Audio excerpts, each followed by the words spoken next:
Alhamdulillah, alhamdulillahilladzi awdaha lana syara'a dinih wa manna alaina bitanzili kitabih wa maddana bi sunnati rasulih falillahil hamdu ala ma an'ama bihi min hidayatih wassalatu wassalamu ala khairil insani mubayyinan ala risalatir rahmani nabiyyina Muhammadin wa ala alihi wa sahbihi mahbubina jami'an wa ashhadu an la ilaha illallah wahdahu la syarika lah syahadatan muqinin bi tauhidih mustajirin bihasani ta'yidih wa ashhadu anna sayyidana Muhammadan abduhu wa mustafa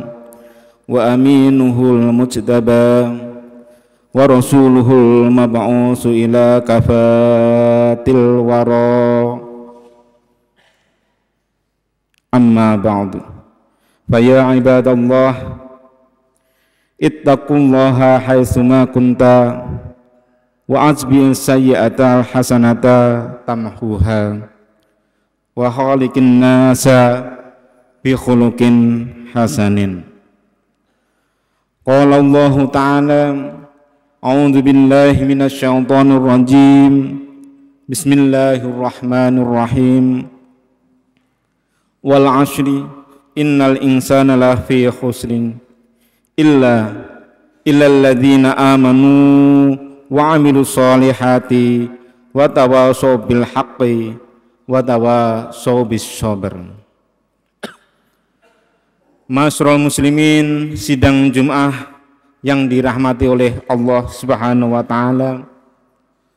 Pertama kali khatib berpesan pada diri khatib sendiri dan jamaah semuanya, marilah kita tingkatkan keimanan dan ketakwaan kita kepada Allah Subhanahu wa taala sehingga pada sisa atau di sisa hari-hari kita sampai pada saatnya kita menghadap kepada Allah Subhanahu wa taala, kita selalu mendapatkan hidayahnya, mendapatkan rahmatnya atau petunjuknya. Salawat serta salam semoga terlimpah kepada junjungan kita Nabiullah Muhammad sallallahu alaihi wasallam yang telah membimbing kita sehingga kita dalam era di mana kita semakin bisa merasakan petunjuk-petunjuk beliau, ajaran-ajaran beliau sampai pada hari ini. Ma'asyiral muslimin, sidang Jumat rahimakumullah. Krisis ekologi atau krisis lingkungan sudah kita rasakan. Dalam mimbar khutbah yang singkat ini tentu kami tidak bisa menjelaskan sebagaimana kajian-kajian akademik yang telah banyak dibahas maupun di lingkungan kita, apa itu krisis ekologi, mengapa itu terjadi, apa efeknya, dan seterusnya. Tapi dalam mimbar khutbah kesempatan ini izinkanlah kami membagikan 1-2 hadis Nabiullah yang mungkin kalau kita hayati dan kita kembangkan serta kita kaji terus-menerus mungkin bisa menjadi alternatif bagi kita sebagai muslim untuk menggerakkan kita sehingga kita berkontribusi bagi upaya-upaya penyelamatan lingkungan yang kondisinya sudah kita rasakan sehari-hari semakin memburuk. Ada 2 orang aktivis masjid. Yang pertama, Saudari Kori Majid, dia adalah founder dari Green Ramadan, dari masjid di Maryland di Amerika Serikat. Dari gerakannya kita bisa lihat Green Ramadan, Ramadan hijau, yang biasanya sebentar lagi kita akan memasuki bulan Ramadan, sekitar 2-3 bulan lagi. Biasanya sampah begitu banyak, makanan begitu banyak, bukan hanya makanan yang kita makan tapi sisanya juga banyak. Bungkus-bungkusnya berserakan di mana-mana. Kalaupun tertata rapi, sebagian atau bahkan sebagian besar tidak bisa diurai. Lalu beliau membuat gerakan dengan istilah Green Ramadan atau Ramadan hijau. Bagaimana Ramadan benar-benar membawa berkah dengan mempersedikit sampah-sampah, termasuk sampah yang tidak bisa diurai oleh bumi kita. Lalu juga sahabatnya Sarah Yasmin, dia aktivis masjid di New Jersey, Amerika Serikat. Beliau berdua mengumpulkan hadis-hadis Kanjeng Nabi yang terkumpul dalam 40 hadis yang diterjemahkan ke dalam bahasa Indonesia menjadi hadis-hadis hijau. Kalau Syekh Nawawi Al-Bantani, ulama kita, ulama dari Jawa, dari Banten di masa lalu, mengumpulkan kitab hadis, kemudian diberi judul Arba'in Nawawi, 40 hadis-hadis keutamaan di dalam Islam. Dua saudara kita tadi mengumpulkan 40 hadis dari kitab-kitab hadis yang mendukung upaya penyelamatan lingkungan hidup. Saya akan coba bagikan satu hadis yang diriwayatkan, kitab hadis. Sebelum ke hadis itu, menarik sekali kita coba kutip ayat Al-Quran. Misalnya surat Al-An'am ayat 38, A'udzubillahi minasyaitonirrajim, Bismillahirrahmanirrahim, wa ma min dabbatin fil ardi wala ta'irin yatiru bijanahaihi illa umamun amsalukum ma farratna fil kitabi min syai' summa ila rabbihim yuhsyarun. Wa ma min dabbatin, dan tiadalah binatang-binatang fil ardi di atas bumi, wala ta'irin, dan burung-burung yang terbang, yatiru yang terbang, bijanahaihi dengan kedua sayapnya, illa kecuali amsalukum, mereka itu, burung-burung itu, amsalukum, seperti kalian. Ma'asyiral muslimin, sidang Jumat rahimakumullah. Menarik sekali bagaimana Allah di dalam Al-Quran menyebutkan burung-burung itu juga seperti kita. Amsalukum, seperti kita. Jadi burung-burung itu juga memiliki jiwa. Tentu burung-burung ini hanya contoh. Hewan-hewan yang sering kita bunuh itu sebenarnya adalah makhluk-makhluk Allah juga yang seperti kita. Punya perasaan, punya keinginan. Dia mempunyai fungsi. Di Al-Quran juga disebutkan bahwa hewan-hewan itu, baik hewan yang melata maupun berjalan, mereka juga bertasbih kepada Allah Subhanahu wa Ta'ala. Alam lingkungan kita semuanya bertasbih kepada Allah Subhanahu wa Ta'ala. Dan sejarah manusia, terutama sejarah kita setelah penemuan berbagai ilmu pengetahuan modern dan berkembangnya industri pada tahun 1850-an, itu kita telah berbuat sebegitu semena-mena terhadap alam raya kita, sehingga kita bisa menyaksikan efeknya dalam kehidupan kita sehari-hari. Ma'asyiral muslimin, sidang Jumat rahimakumullah.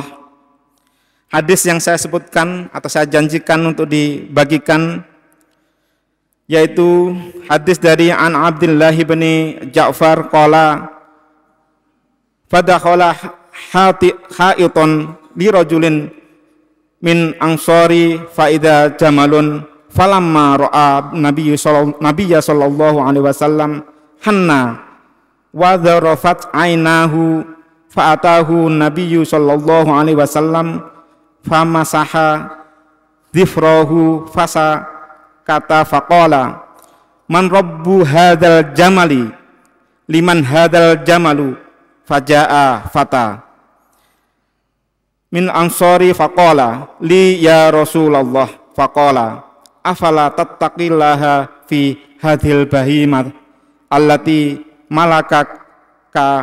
malakakallahu iyaha fa innahu syaka illa annaka tuji'uhu wa tud'ibuhu, yang artinya kurang lebih Abdullah bin Ja'far meriwayatkan bahwa Rasulullah Shallallahu Alaihi Wasallam pada suatu ketika memasuki sebuah taman di kalangan Ansor. Ketika seorang unta melihat Nabi, unta itu mengeluh dan mengeluarkan air mata. Maka Nabi mendatanginya, mengelus-elus kepalanya hingga unta itu terdiam. Kemudian Nabi berkata, siapa yang bertanggung jawab pada unta ini? Siapa pemiliknya? Lalu seorang pemuda Ansor datang dan berkata, ini milikku wahai Rasulullah. Kemudian Nabi berkata, apakah kamu tidak takut kepada Allah atas hewan ini yang telah Allah kuasakan kepadamu? Sesungguhnya unta ini mengadu kepadaku bahwa kamu telah membiarkannya lapar dan lelah. Ma'asyiral muslimin sidang Jumat rahimakumullah, kita bisa membayangkan sebelum masa industrial tadi, sebenarnya hubungan manusia dengan alam begitu dekat. Kita dengan hewan peliharaan kita maupun hewan liar, kita dengan tanaman, kita dengan pohon sebenarnya adalah dekat sekali. Seperti yang dialami oleh Rasulullah. Ada seekor unta itu lapar, lalu dibiarkan kelaparan oleh pemiliknya yang dia adalah sahabat Nabi sendiri. Lalu unta ini mengeluh kepada Nabi dan menangis. Betapa dekatnya Nabi bukan hanya dengan para sahabat, tetapi juga dengan hewan-hewan. Banyak sekali riwayat-riwayat hadis Nabi maupun juga asar yang ditinggalkan oleh para sahabat menunjukkan begitu dekat beliau-beliau dengan hewan, dengan tanaman, dengan tumbuhan dan sebagainya. Modernitaslah yang merusak kita. Modernitas memang menawarkan kenyamanan seperti sebagian kita rasakan, tetapi juga modernitas menyisakan krisis yang kita alami. Hadis terakhir karena keterbatasan waktu, coba kita baca satu hadis. An Anas qala Rasulullah sallallahu alaihi wasallam sab'un yajri lil abdi ajruhunna min ba'di mautihi wa huwa fi qabri. Faman 'allamahu 'ilman aw karonahron aw hafara bi'ran aw gharasa nahlan aw bana masjidan aw warthasa mushafan aw taraka waladan yastaghfiru lahu ba'dal mautih. Anas bin Malik meriwayatkan Rasulullah Shallallahu Alaihi Wasallam bersabda, sab'u tajril abdi ajrahunna min ba'di mautih. 7 amalan seorang hamba yang pahalanya terus mengalir setelah kematiannya. Setelah kematiannya ia tetap dikuburkan, yaitu apa itu? Wa huwa fi qabrihi man 'allama 'ilman, ilmu yang diajarkan. Mungkin ini sudah kita sering dengarkan.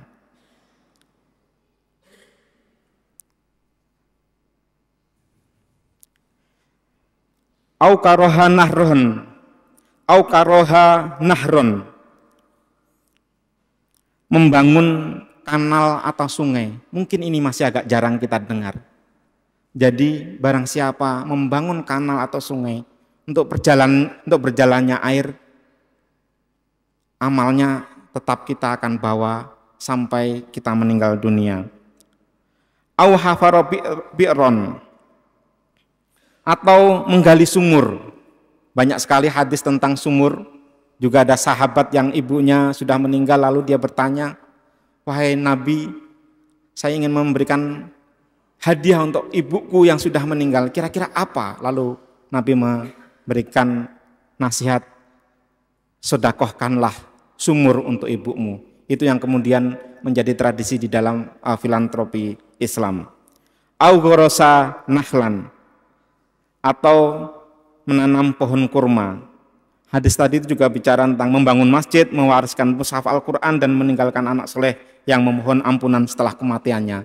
Yang tadi, 3 tadi mungkin sudah kita sering dengarkan.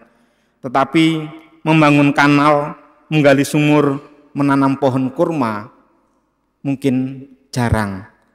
Bahwa apa yang kita tinggalkan bukan hanya amal-amalan seperti mengajar, mengaji, mengajar dalam pendidikan, mendoakan orang tua, tapi juga meninggalkan hal-hal yang bermanfaat yang berasal dari semesta. Ini menarik sekali, para hadirin sidang Jumat sekalian. Membangun masjid tentu sangat mulia. Membangun madrasah pesantren sangat bagus sekali. Tetapi masjid, saya tidak mengatakan lalu tidak perlu lagi, tentu tetap perlu. Membangun masjid pahalanya besar, tetapi mungkin jarang kita berpikiran. Di belakang kita ada rumah sakit, berapa ratus orang dalam setiap hari yang mengalami masalah respirasi atau pernafasan. Mereka pada umumnya selain genetik dan lain sebagainya, sebagiannya juga karena buruknya udara kita. Wakaf lalu sebaiknya tidak hanya dimaknai sebagai wakaf untuk masjid, tentu itu bagus, harus diteruskan, tetapi juga wakaf untuk hutan misalnya, hutan kota, di kota yang polusinya sudah begitu banyak, penting sekali kita umat muslim ini memulai berpikir tentang wakaf hutan. Kalau hadirin sekalian search di digital atau media online sudah dimulai, dan saya kira itu kita perlu semakin marakkan. Di masa lalu menggali sumur, menanam kurma, tentu sekarang maknanya untuk Indonesia menanam pohon yang bisa menghasilkan oksigen. Dan itu sebelum apapun, sebelum kita sholat, sebelum kita puasa, kita harus sehat. Dan untuk sehat tentu itu butuh oksigen. Ma'asyiral muslimin sidang Jumat rahimakumullah, semoga khutbah yang singkat ini memberikan manfaat bagi kita semua, mengingatkan semua atas dosa-dosa kita, termasuk dosa terhadap lingkungan kita. Barakallahu li wa lakum fi hadzal yaumil karim. Aqulu qouli hadza wastaghfirullah li wa lakum wastaghfiruhu innahu wal ghafurur rahim.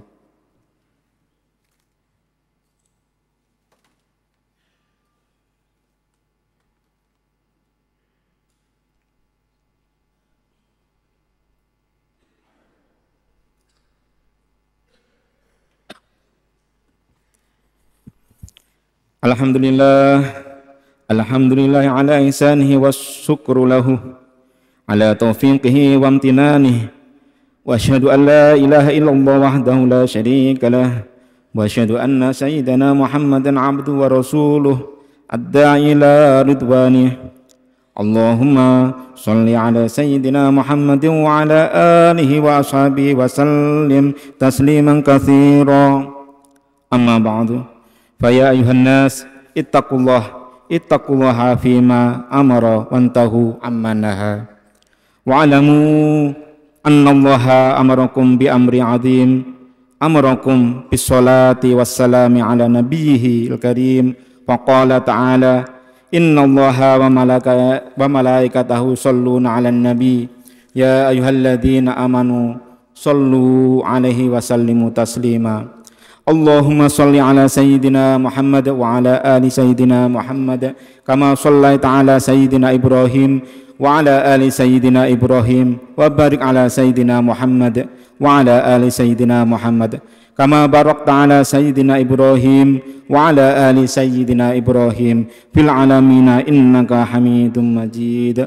Allahumma ighfir lil mu'minin wal mu'minat wal muslimin wal muslimat al ahya'i minhum wal amwat. Allahumma anzir rahmata wal maghfirata ala ahli kubur min ahli la ilaha illallah min ahli la ilaha illallah min ahli la ilaha illallah. Allahumma la sahla illa ma ja'altahu sahla wa anta taj'alul hazna idza syi'ta sahla. Rabbana dhalamna anfusana fa illam taghfir lana lanakunanna minal khasirin. Allahumma inna nas'aluka salamatan fid dinina wa afiatan fid jasadina wa yatan falimina wa barakatan fir rizqina wa taubatan qoblal maut wa rahmatan 'indal maut wa maghfiratan ba'dal maut. Allahumma hawwin 'alaina fi syakaratil maut wa najjana minan nar wal 'afwa 'indal hisab. Rabbana atina fid dunya hasanah wa fil akhirati hasanah wa qina azabannar. Ibadallah, innallaha ya'muru bil 'adli wal ihsan wa itaa'il qurba wa yanha 'anil fahsya'i wal munkar ya'idukum la'allakum tadhakkarun. Wadhkurullahal 'azim yadhkurkum washkuruhu 'ala ni'amihi yazidkum wa la dzikrullahi akbar.